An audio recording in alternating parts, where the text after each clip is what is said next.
Oh, hi, it's Pi. Welcome back to Let's Play Katawa Shoujo in what could be a very short video due to time restraints.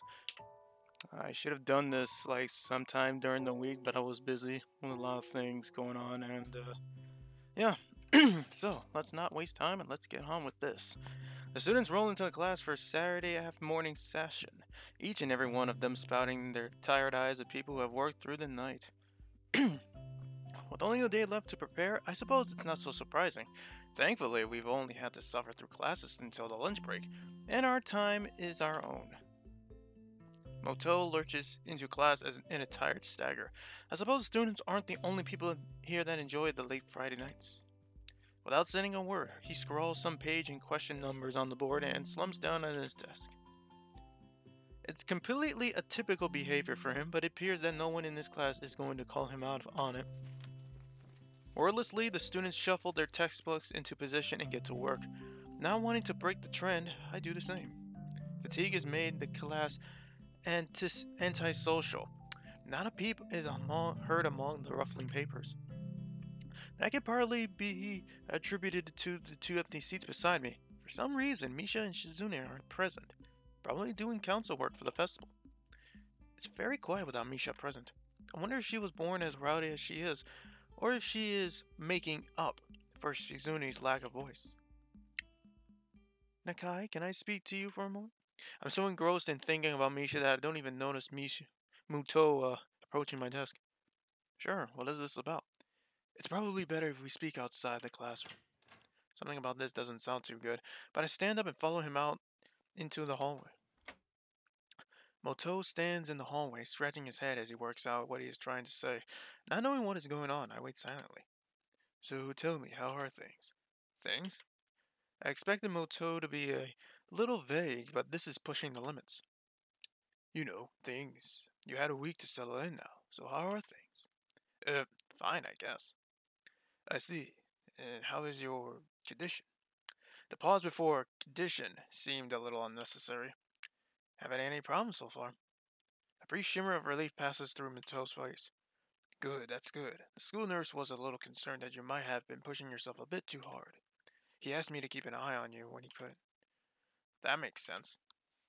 I ask that you don't blow us off so freely, as we try to give you the level of education that will get you at a normal school. You have to realize that you have limits. Our goal is to make sure that you know where those limits are and how to maximize your potential within them. Do you follow me? I guess. I mean, I don't plan on doing anything stupid. Well, that's a start, I guess. So then, on to my next question. How are you finding your studies? I understand you were laid up for a while.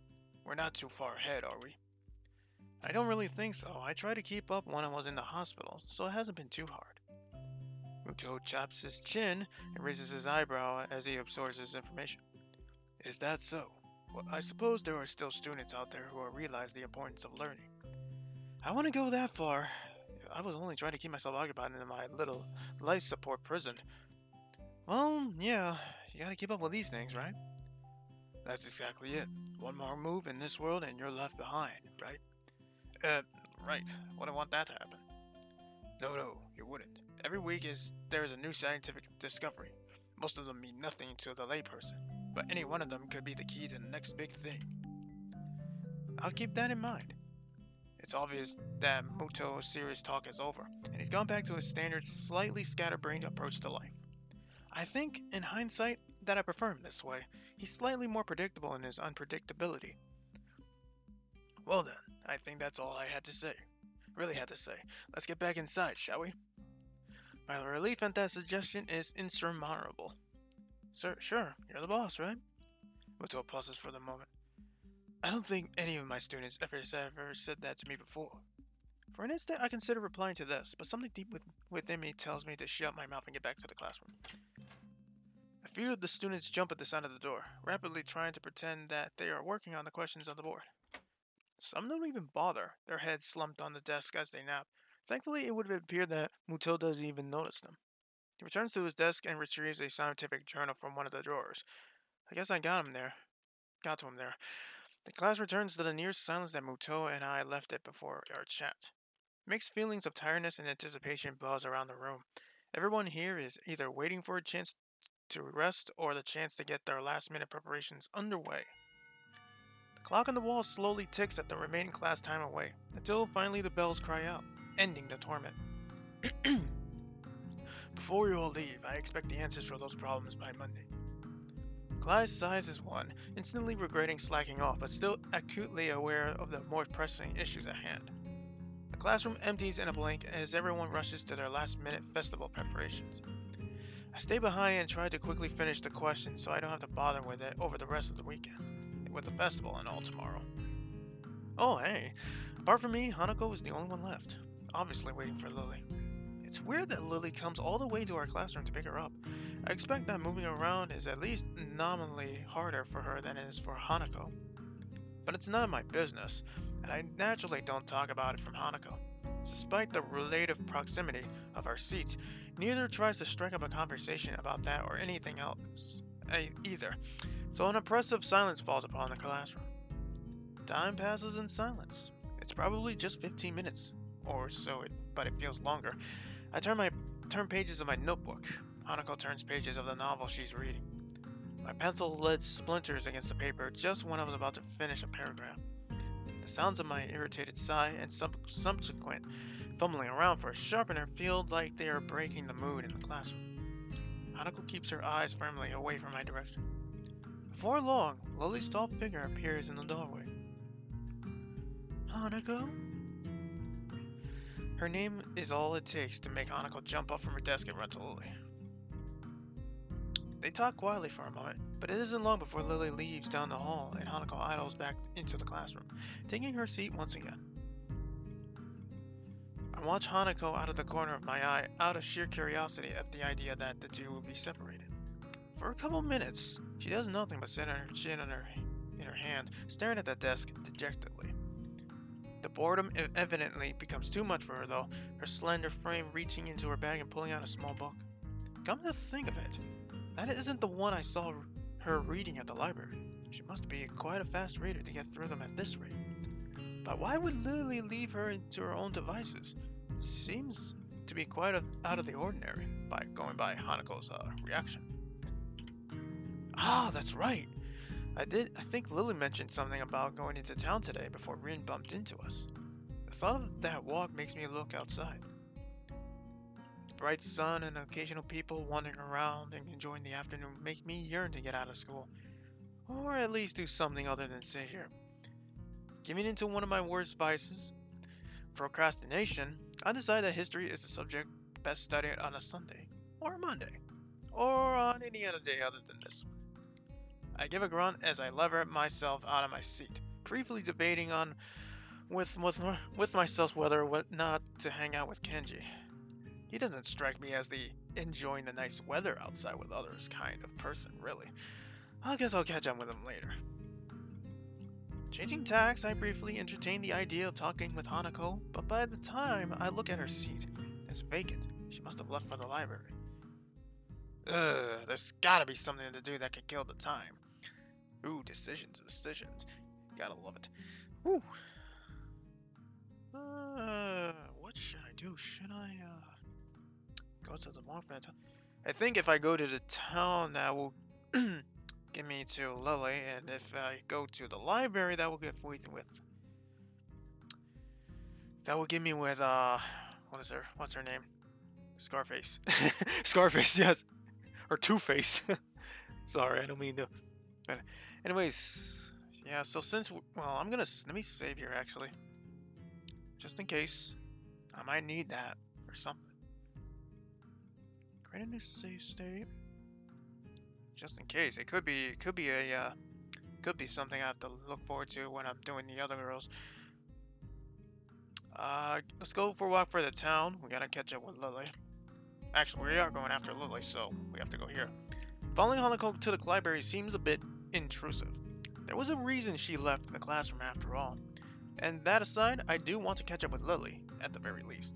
I like to think of her looking out for me despite her other, obviously taxing duties. I guess I'll walk around town. With any luck, I should be able to find Lily. The exercise will do me good as well. Walking through the school courtyard to the gate, I give a small nod to a couple of passing classmates, a gesture being returned in kind. Even from here, the shouts of the sports club members can be heard. From the sheer volume of the din, the track must be packed right now. I remember what Lily said yesterday about being dropped right into the middle of a busy time for the school. While I'm trying to get my bearings and catch up on study that I've missed, everyone else is doing normal school activities. The feeling of being a foreigner still hasn't dissipated there. There you go. Got it. At least not yet. Sorry about that. Well, I guess not everything's bad. This is a private school, and that much is easily noticed when we're walking around outside. Not only are the school grounds huge, but the buildings themselves are immaculate, and quite divorced from a dime a dozen concrete blocks of public schools. There's also the fact that there's much a stronger feeling of community here, or at least a friendlier atmosphere. At my old school, it was generally accepted that people would keep their little cliche and be done with it. Eventually, I reach the gate and begin to walk down the road into town. Well, that was fairly productive. Having seen a fair portion of town, even including the houses perched on the hills around the outskirts, I decided to take a walk around the park before heading back. Living in the city all my life, the total lack of smartly dressed businessmen and fashionably dressed girls strikes me as incredibly unusual. All that's to be seen here are the odd elderly person shuffling along the sidewalk and assorted busily chatting pairs of middle-aged women outside of small storefronts. Walking along the road to the park quickly distracts me from them, though making me realize that I perhaps pushed myself further than I should have done to see as much as I could. As my breath begins to wheeze and my chest tightens more and more, I give up on the prospect of soldiering on.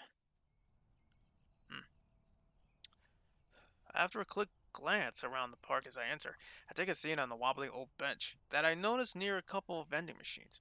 For minutes on end, I sit with my head bent over, forcing myself to take deep breaths. I feel more like an old man than a teenager who should be in the prime of his life. The stay in the hospital, the surgery, and the medications must be taking their toll on me. Damn it. Eventually, my breathing turns to normal and the muscles in my chest loosen, not without a fair measure of relief. I guess this means the end of my little sojourn through in any case. There's a cafe on the far corner, so I'll stop by to quench my thirst before heading on back. A little bell above the door signals my arrival to an empty counter. For a few moments I stand there waiting, my eyes every now and then drifting from one end of the counter to the other, searching for a service bell. Oh, hi. Eventually a door some ways behind the counter opens, a person emerging from it, taking me by complete surprise. Yuko? Hi, I had no idea you worked here. I really have no idea how to address her either, given that she is technically school staff as well as, apparently, a waitress. Yes, She quickly paced up to the counter before flinging her upper half downwards in an overacted whoa. Welcome to the Shanghai. May I take your order? Straight down to business, I guess. I don't know. Well, some coffee, please? Yes, certainly. I'll make it right away and bring it in to you when it's done. Thanks. Yuko's formality takes me aback. She seems to take her job very seriously. Obeying her instructions, I turn around and quickly glance around for a free table. Considering how the cafe seems to be empty, this is a simple task to accomplish. As I walk towards the table adjacent to the window, I notice a flash of yellow around one of the table dividers. Oh, who is this, actually? The hell is this? Sure enough, no more than a glance is needed to ascertain that it's a certain chateau at the table. That said, I don't recognize the suited figure across from the table from her. Blonde, fair-skinned, and only a little shorter. Is he? Or is she? I think she. Must be a relative. Since the two are all but silent as the suited figure takes a swig from a cup of coffee, I decided to greet Lily. Some part of my coming here was in order to meet her, after all. Hi, Lily. So? Yeah, nice to see you again. The suited girl looks up, noting my uniform with a relaxed smile. You know each other? I guess? It is good as an approximation of our relationship as I think of. Care to take a seat? She says this to the air beside me, but the message is clear enough that I take a seat beside her. I suppose some introductions might be in order. And again, as I said in the beginning of the video, this is going to be a very short video because due to time restraints. And yeah, I apologize, but this is as far as I'm going to go for today. I'll try to make up with it for the longer video next week. Hopefully I can make some time for it. Next time on Let's Play Katawa Shoujo, we introduce ourselves to this mysterious figure. Who is she? Or he? I don't know. But anyways, see you guys next time.